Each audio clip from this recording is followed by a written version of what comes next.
sou Andréa Repsos, presidente do LEAD Rio de Janeiro. Estamos começando mais um Business Talk. Hoje eu tenho a honra e o prazer de receber um grande empresário do Rio de Janeiro, que é Alexandre Ascioli.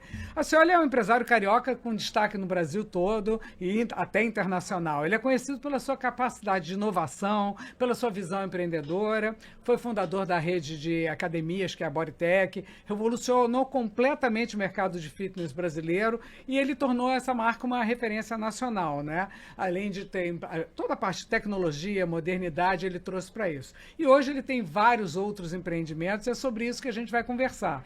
É um amante do Rio de Janeiro, um apaixonado pelo Rio, e com isso a gente precisa falar muito sobre esse trabalho que o Ascioli está fazendo pela nossa cidade, pelo nosso estado, e queria que você então contasse um pouquinho da sua carreira. Alexandre, como é que você começou e como é que você veio parar nessa área tão importante de empreendedorismo? Bem, um prazer estar aqui com a minha amiga Andréia, minha parceira de lead, o nosso João.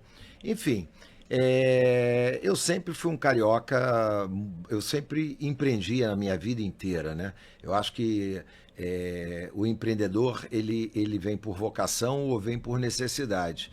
Eu comecei por necessidade e descobri que era a minha grande vocação e, mais do que isso, uma grande paixão, né? Eu não consegui parar, eu já tive algumas oportunidades na minha vida, principalmente quando eu vendi a 4A, que era uma grande empresa de call centers, de telemarketing que eu montei nos anos 90 e que vendi no início de 2000 para o Grupo Telefônica. Eu tive inúmeras oportunidades de parar e ficar viajando o Brasil e o mundo, e a vocação empreendedora, a vontade de estar desenvolvendo alguma coisa conectado com esse lado empresarial, com o mundo dos negócios, foi maior. E eu continuei empreendendo. A diferença é que a 4A eu morava em São Paulo, eu montei ela no Rio de Janeiro, ela foi para São Paulo, a 7 ficou em São Paulo. 7 anos depois eu voltei para o Rio e comecei a empreender com vários empreendimentos aqui na cidade. E quais são hoje os teus principais negócios? Hoje a rede de academias Bodytech Fórmula, né, que a gente começou também no Rio de Janeiro. Hoje são 93 academias em todas as grandes capitais do Brasil, principalmente Rio, São Paulo, Belo Horizonte e Brasília. Eu agora resolvi voltar um pouco mais para o mundo do turismo, né? Com a pandemia, com o caos que todos nós vivemos com a pandemia, eu comecei a querer buscar oportunidades pós-pandemia. E eu não tinha dúvida nenhuma que o setor de entretenimento turístico seria uma grande oportunidade, sobretudo no Rio de Janeiro, que é uma cidade que tem que ser a principal entrada do turismo no Brasil. Por aqui deveria-se começar todas as visitas no nosso país, o que durante algum tempo a gente foi perdendo para São Paulo, para o Ceará. E com a pandemia eu resolvi buscar oportunidades de entretenimento focado no trade turístico. Eu já vinha com o Qualistate, que é uma grande casa de show que a gente resgatou, eu, Bernardo Amaral, o Dodge, que também fechou com a pandemia. A gente resolveu resgatar essa casa para que ela não tivesse continuidade na cidade. E com isso eu fui me empolgando, montei o restaurante Casa Tua, lembrando que há 20 anos atrás eu trouxe o Grupo Fasano para o Rio, com os restaurantes Gero, com o Fasano no hotel, e eu quis continuar com essa. Eu saí da sociedade do Fasano há 3 anos e resolvi manter um restaurante de alto padrão, e me juntei com Alves, que era o grande responsável por todas as operações de restaurantes do grupo no Rio, para montar o Casa Tua, e vai super bem, é uma marca internacional. E é maravilhoso. Maravilhoso. E recentemente, obviamente, o Roxy, com essa questão do turismo na cidade.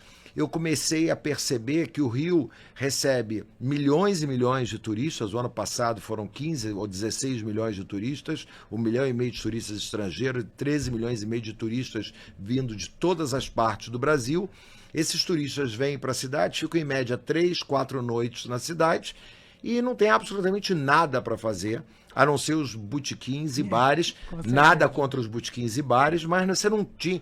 A cidade estava faltando uma opção de lazer para esse público que vem para a cidade e quer ocupar a sua agenda manhã, tarde e noite, não somente na parte da manhã. Você vê, o turista vem para o Rio, você tem o Cristo Redentor, o Pão de Açúcar, as nossas praias, os nossos museus, você tem uma quantidade de equipamentos turísticos absurdos, enormes e de excelente qualidade. Sem né? dúvida. Mas chega à noite, o turista não tem absolutamente nada para fazer. Você pega uma cidade como Gramado, que tem 40 mil habitantes, o Rio de Janeiro tem 7 milhões de habitantes, o Rio de Janeiro tem 40 mil quartos de hotel, o Gramado tem quase 40 mil quartos de hotel. E o turista passa uma semana inteira em Gramado, ele tem programação de manhã, de tarde e de noite.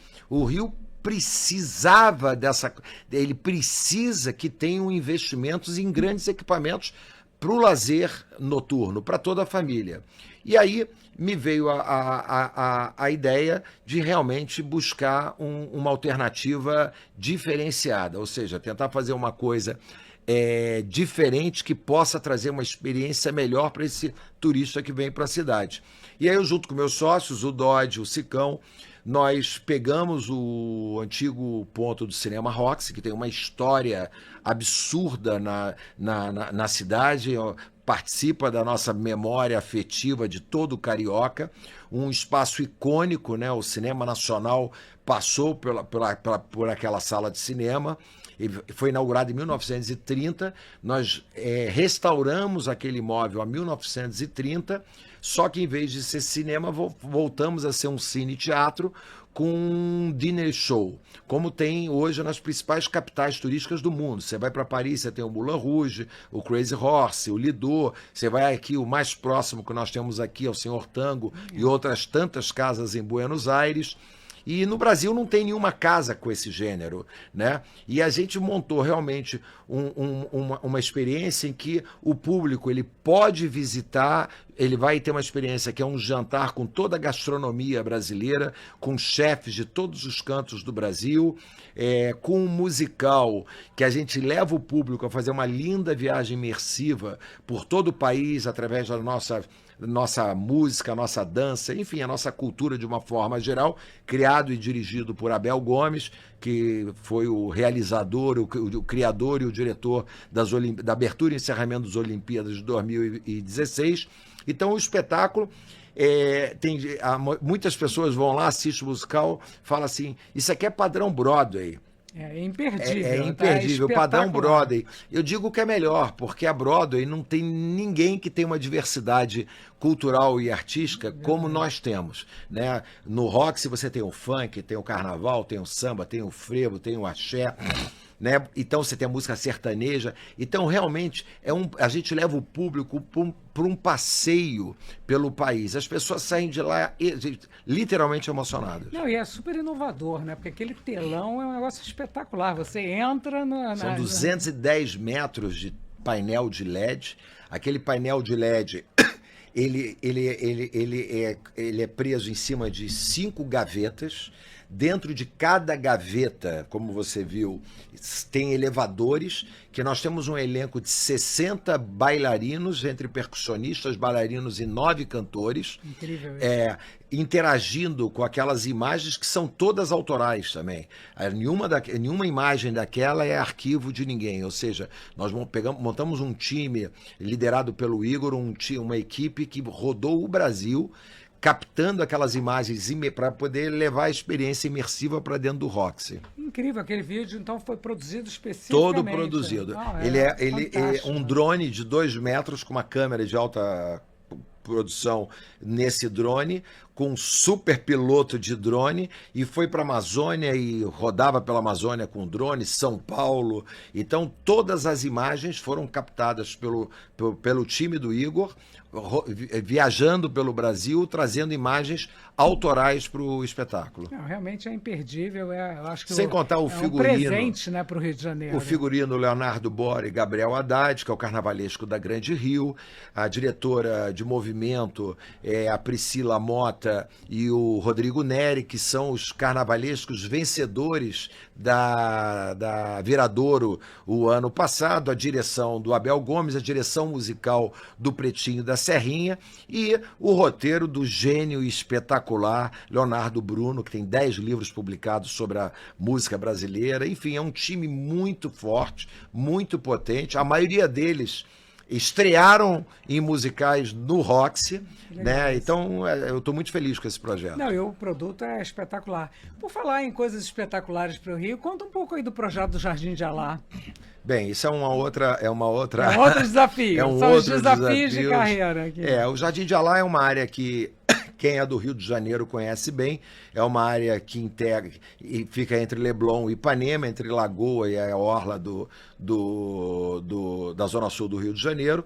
Uma área completamente abandonada, é uma área que hoje só é utilizada para cachorros e fazer xixi, nada além disso. Sem nenhuma conservação, né? Conservação, não tem nenhuma área de serviço.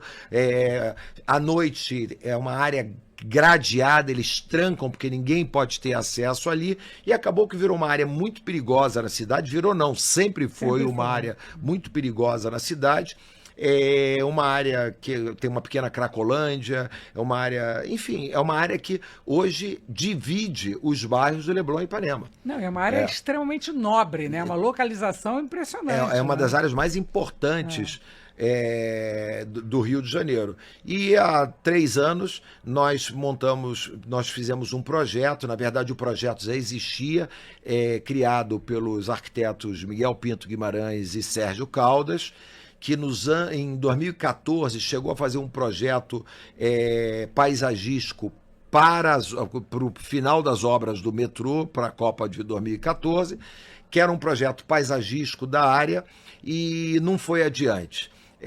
Há 3 anos eu me associei a eles e nós propusemos uma MIP para a Prefeitura do Rio de Janeiro, uma manifestação de interesse privado em área pública, que é uma possibilidade que a lei dá que empresas privadas possam pegar bens públicos e fazer propostas inovadoras, disruptivas para aquela região. E o poder público avalia se aquilo faz sentido ou não, se ele quer evoluir nos estudos para aquilo, até que aquilo vire uma concorrência pública com base na lei 8666, e a partir dali tem uma concorrência com outros players disputando. E foi exatamente isso que nós fizemos. Participaram outros 4 grupos, um desistiu um pouco antes.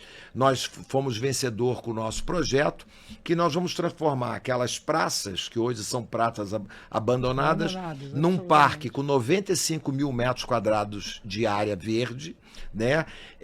Com áreas de esporte, com áreas de lazer, com muitas atividades sociais, principalmente integradas com a Cruzada São Sebastião, que é a nossa apoiadora integral do projeto, junto com a Associação dos Moradores do Leblon e as 2 associações de moradores de Ipanema, que apoiam integralmente o projeto. A gente tem um apoio quase que unânime de toda a população da cidade, principalmente quem vive no entorno ali na Zona Sul.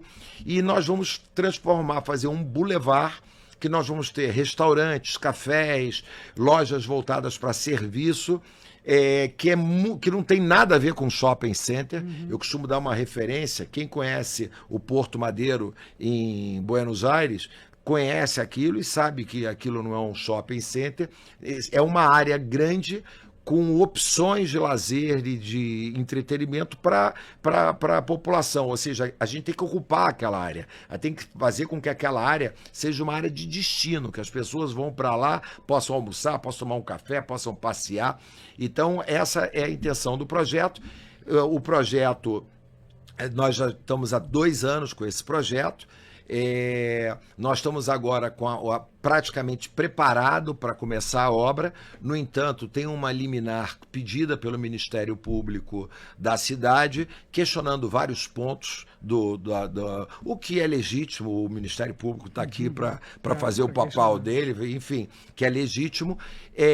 Pegou eco a um grupo pequeno de moradores, muito pequeno, eu diria que são 20, pequeno de moradores, que antes integrava as associações de moradores do Leblon e de Ipanema, e no momento que essas associações, que existem há 40 anos, que têm legitimidade para falar sobre o bairro, né, apoiaram o projeto. Eles foram dissidentes, criaram uma associação dos moradores do Jardim de Alá. Jardim de Alá não é bairro, é só uma região,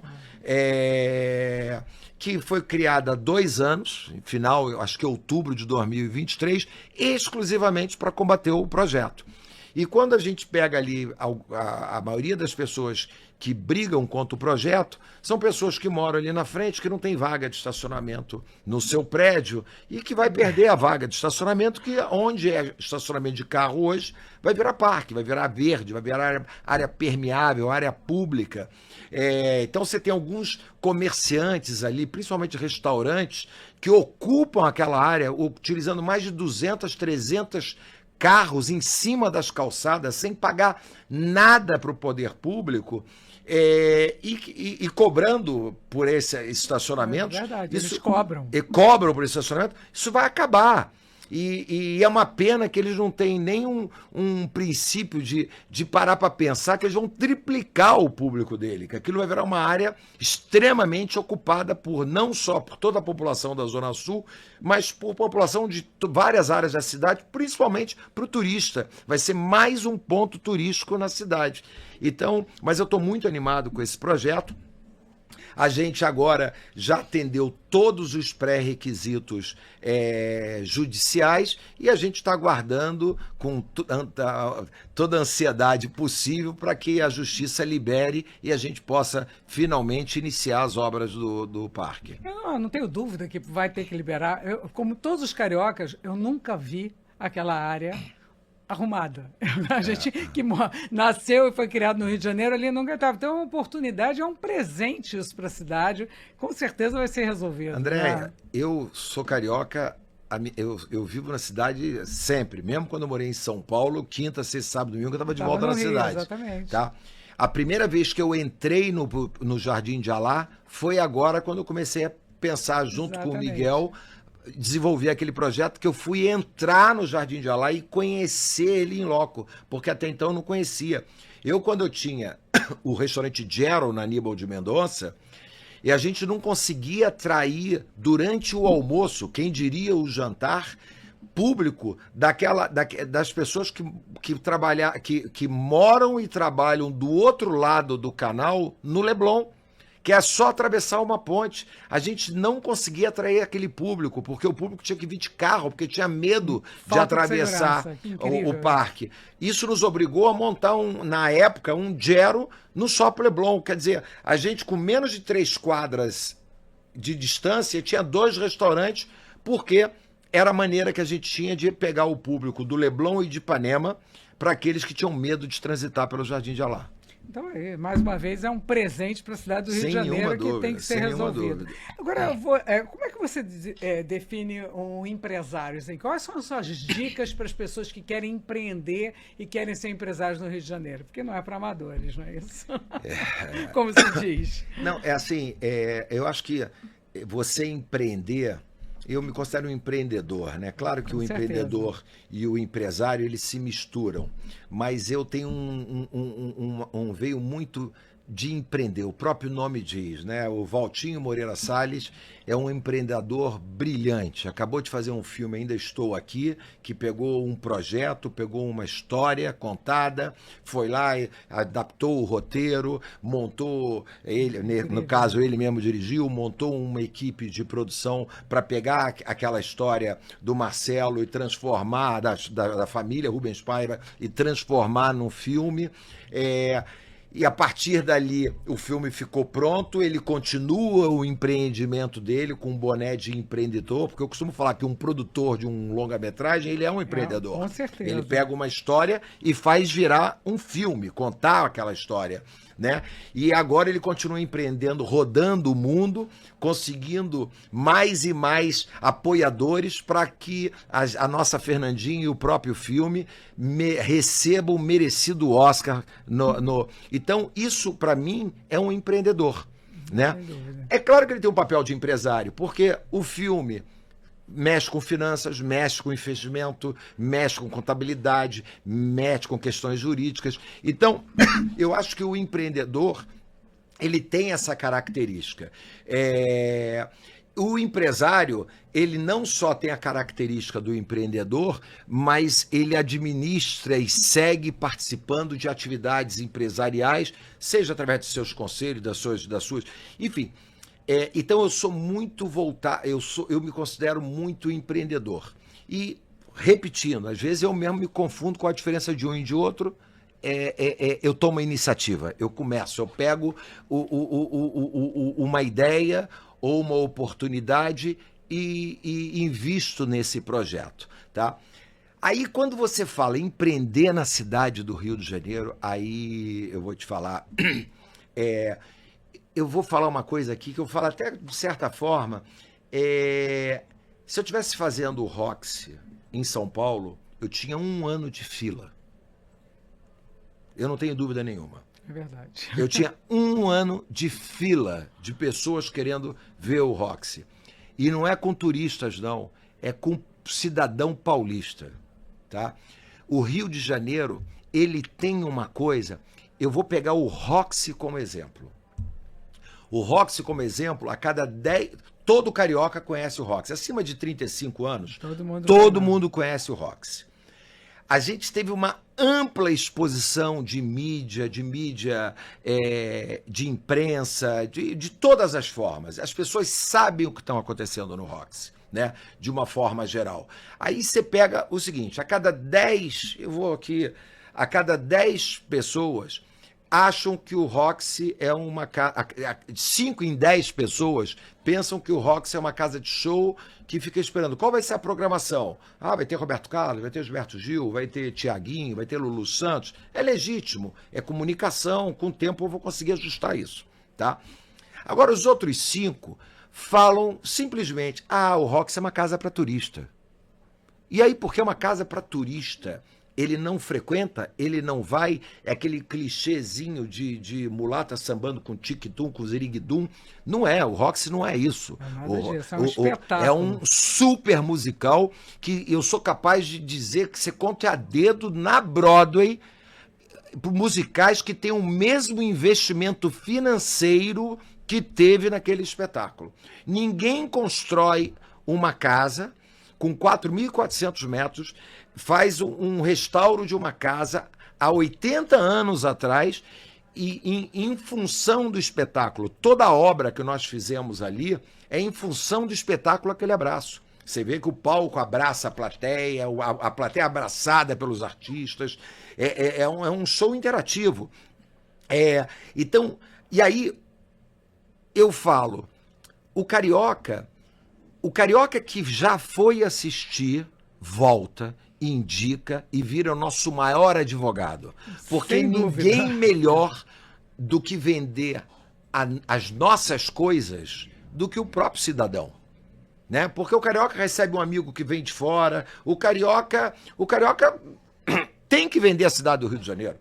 É obrigação dele, faz parte dele. Tá? No entanto, eu pego Nova York. Nova York, a ilha de Manhattan recebe 120 milhões de turistas por ano. Só o Times Square recebe 45 milhões de turistas. 45 milhões no Times Square, que geram 60 teatros com 60 musicais de alto padrão. Quem paga essa conta desses musicais? É o turista. Quem se beneficia além do turista? O cidadão nova-iorquino que tem a oportunidade de ir na esquina assistir um grande musical. Porque se não tivesse esses 45 milhões de turistas, não teria dinheiro, investimento, ninguém estaria investindo em grandes musicais, não existiriam 60 teatros no entorno da Times Square.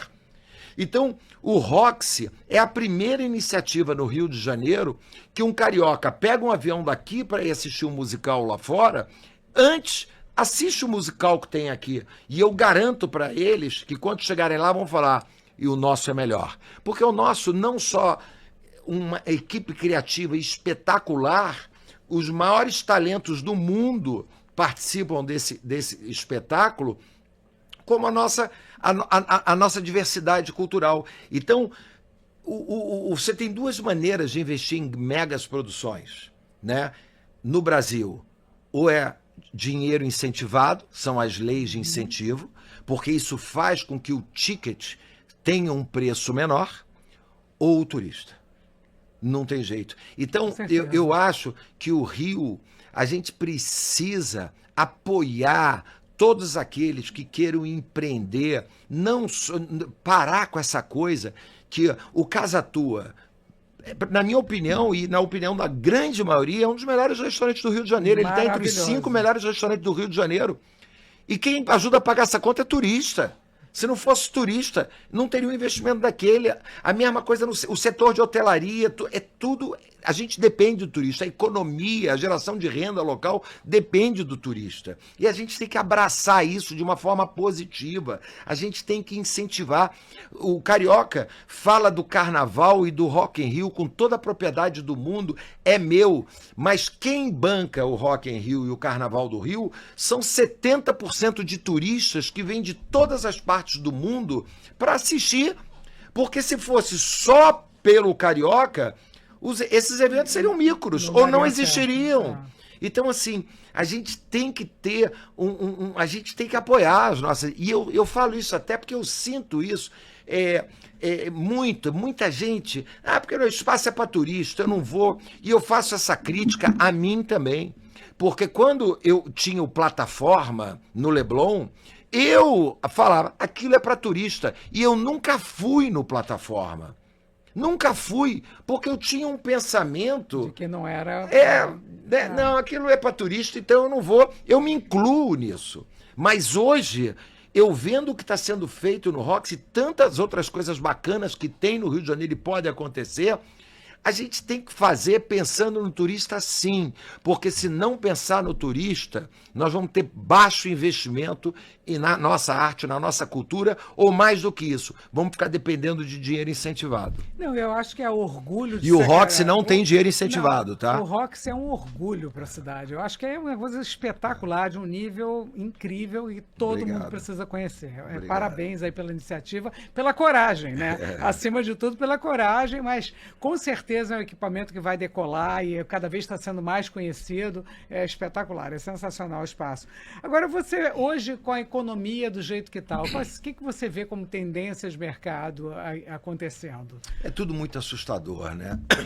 Eu acho, a gente estava ainda há pouco falando de empreender no Brasil, é complicado, e eu fui especialmente no Rio, né? Com toda...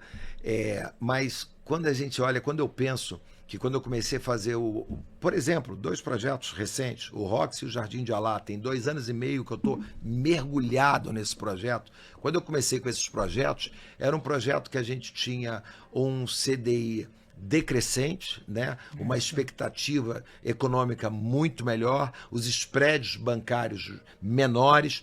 Com isso, consequentemente, você tinha bancos, tinha dinheiro, pessoas te oferecendo funding, você tinha investidores querendo apostar nos empreendimentos.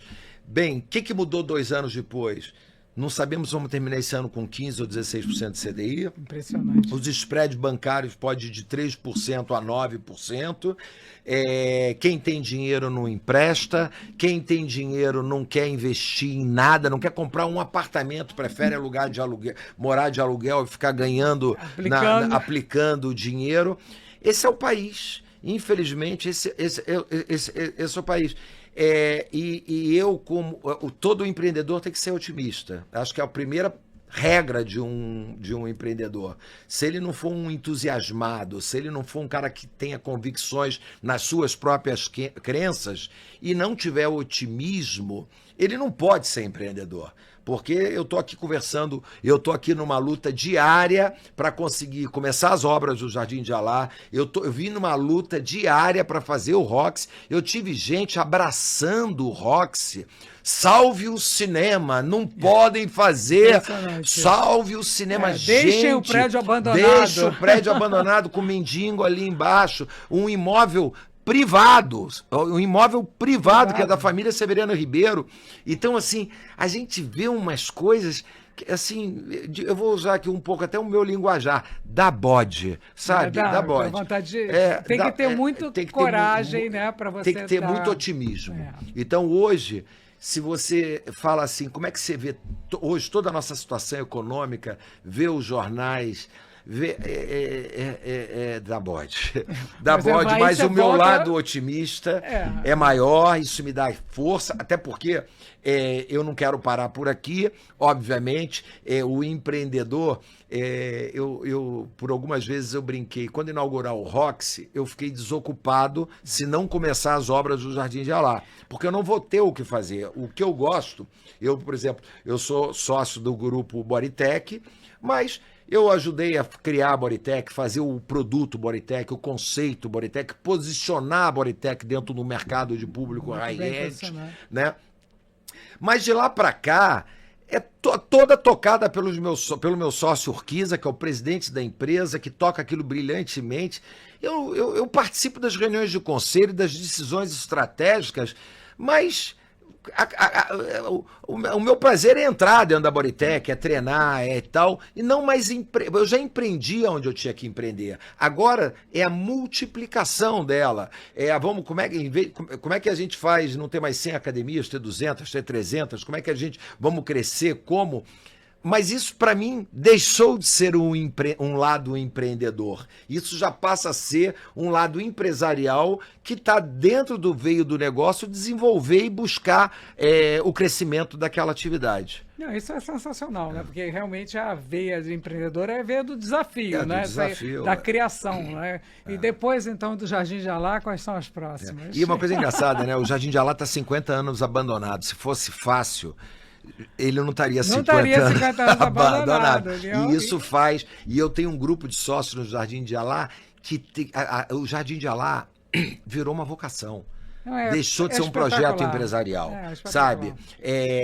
A minha filha, que agora está com 13 anos, mas quando ela tinha 11 anos, há 2 anos atrás, eu passeando com ela no Jardim de Alá, que eu ficava indo para lá para buscar ideias, para poder... ela falou assim, pô, pai, vai ser muito legal, que um dia eu vou falar para minhas filhas que foi o vô que participou do Jardim de Alá. Isso é um barato. Isso é fantástico, você fazer uma mudança na cidade, participar. Eu diria que o Jardim de Alá vai ser o 5º maior projeto urbano da cidade do Rio. A primeira, sem nenhuma dúvida, foi o Aterro do Flamengo, né? A segunda foi o Calçadão de Copacabana, o Aterro da Avenida Atlântica. O terceiro foi o Rio Cidade, né? A orla do Rio toda. O quarto, sem nenhuma dúvida, que o nosso prefeito foi criticado pra caramba e hoje todo mundo bate palma, foi o Porto Maravilha. É incrível. Né? O quinto, tem uns que dizem que é o Parque de Madureira, que eu acredito, mas eu nunca fui no Parque de Madureira, então não conheço. Então, para mim, o quinto vai ser o Jardim de Alá. Não tenho dúvida. E eu acho que, como carioca, ficamos aqui na torcida e na expectativa que dê super certo, porque isso é mais um presente que o Acioli está dando para a cidade do Rio de Janeiro. Se Deus quiser. Eu queria te agradecer por essa conversa, foi ótima. Parabéns aí pela sua coragem, pela sua determinação. Eu acho que você é um exemplo de empresário aqui para o Rio e de sucesso, né? Então, parabéns e muito obrigado aí por ter conversado aqui com a gente e contado um pouco dessa sua trajetória tão bacana, né? E eu falo a mesma coisa para você, André, porque você lidera um grupo aqui, agora falando do nosso lead, que é extremamente importante para a cidade, para o desenvolvimento econômico da cidade, para atrair holofotes do Brasil inteiro para as coisas que estão acontecendo empresarialmente e as oportunidades de negócio na cidade. Então, como você...